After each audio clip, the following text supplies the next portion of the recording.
an update to a video I haven't even posted yet because it was too long. It was about Alex at Ottoex in Portland, Oregon, fucking with my 1992 Toyota Coaster. This vehicle ran perfectly when I dropped it off to him, and he was supposed to fix the windshield wipers, the headlights, put in a new diesel heater to replace the tank of diesel and old whatever heater that the Japanese had put in here, and the water pump. I took it from him, and an hour and a half later I tried to kick on the heater, and nothing but smoke billowed out the bottom, and diesel started leaking out the bottom of the bus. No headlight fixed, no windshield wiper fixed. In fact, they're worse. I don't know how that happened. They actually don't remove the water from the screen, from the window, and no water pump fixed. It had been there for a month, and now I'm stranded I was trying to get back to my other RV because I could tell it wasn't running right. I personally think he stole my engine.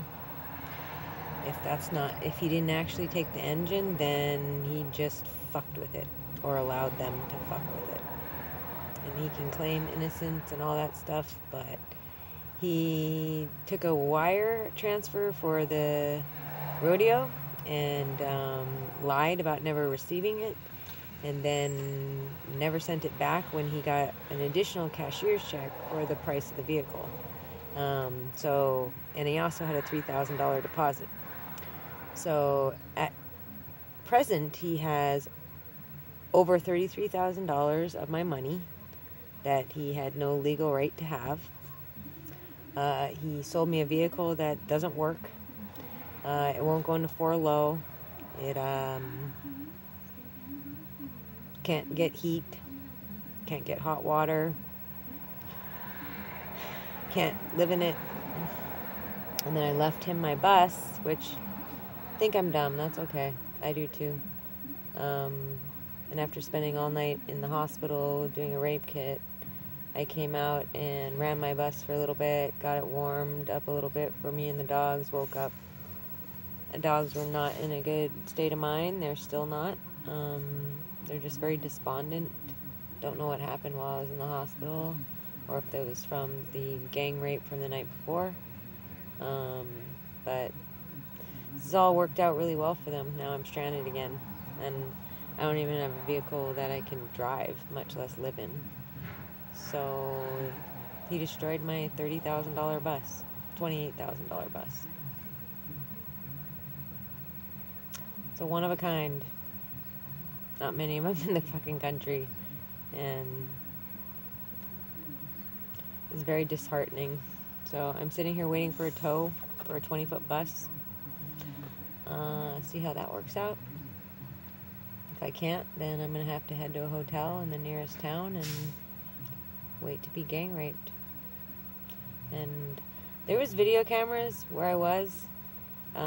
If they didn't show anything, can the people be smart enough to figure out that they messed with the video? I don't know.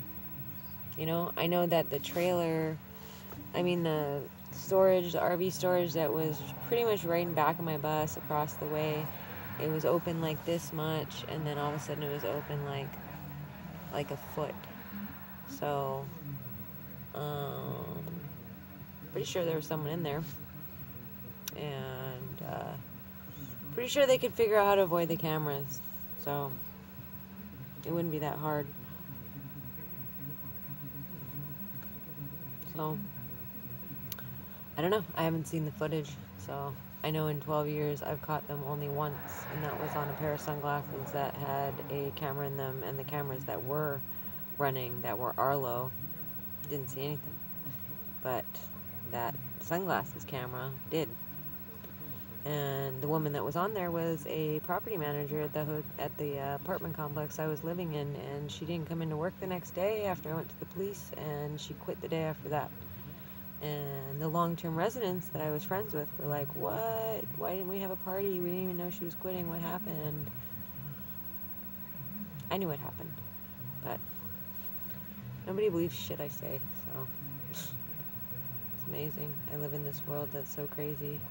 And I did videotape the guy that was near my bus at the park, and at least it was running when I went to the park after I got up in the hospital parking lot and woke up and took off and went to find the nearest park that I could take the dogs for a walk in. When I came back to the vehicle, near it, there was a guy there. And he kind of disappeared behind my bus. And then I got in the bus and I started driving it, and it drove worse than it was already. And so I started to head on the 6 going west to Tillamook and to the sheriff's office to drop off the blankets that I was rocked in when I got gang raped and sodomized and tortured, and it started to just die, and then I had no cell service. So I turned around and brought my little chugging bus back to somewhere I could get service and made a call. And despite their repeated attempts before to block my ability to use my insurance, Progressive, where I call and put in an order and then to get help, a jump, whatever, a jump for his rodeo that kept breaking down. Then I'd call back and it would say that my call had been put on hold. And if I wanted to reinitiate, which means still get help, then I needed to press this button. And that happened 5 times.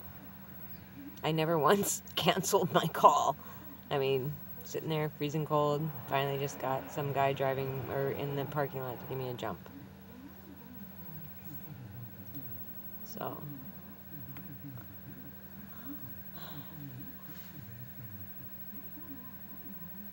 if the feds are watching, this is about as low as it's going to go. So you're either going to step in and do something, or I have to make drastic decisions, and, you know, I don't know what those are going to be. I haven't decided yet. I don't have a shit ton of choices. They're leaving me with not a lot of choices. So, you know, it's really time for them to step in and do something. It's ridiculous. You know, it's fucking ridiculous. So, there I am. Here I am. In my bus. Miho's all the way in the back, not even interested. The whole thing fills up with diesel when I drive it. Just toxic levels of diesel and some other potent chemical that I can't really identify. So, even sitting here, I can smell diesel. And it has been running for half an hour. So, yeah. That's it. You really think all this can just happen by coincidence, that this bus that ran super awesome, and yeah, it didn't have a heater that worked, and I guess the water pump didn't work either, but it ran super nice. It sounded super awesome, ran super awesome. It just didn't like to go above, like, really, I could push it to about 70, maybe 75 kilometers. It's pretty slow for, like, if you're on the freeway and speed limit 65. No, I wasn't getting close to that. But I adjusted. And then the day I took off with it from Alex at Ottoex in Portland, it flew up at 80 kilometers with no problem, but it didn't sound right, and it didn't feel right, and I knew that this was going to happen. I just was really hoping I could get it back to someone that might. Oh yeah, and then I thought the Tillamook police were going to help me to identify whether the engine matches the vehicle, and now all of a sudden they're saying they don't do that, even though the police said that the Oregon State Police do that. So now they're saying no, they don't do that. So I'm guessing they don't believe me. They're writing me off. Probably went and watched the videos and didn't pay attention. It's hours and hours of video. You know, whatever. I don't know what the fuck to say anymore. You know what I do? All of you go fuck yourselves. Good luck. Good luck with these people. Good luck with people who already kill hundreds of thousands of people a year with drug overdoses and kill women and children and, kidnap and just make money off of the profit of the suffering of people. And good luck with the fact that you let them get away with all this and nobody stood up and did anything. I was the only person that was willing to stand up to these people that I know of. And, yeah, good luck. Because y'all are going to need it.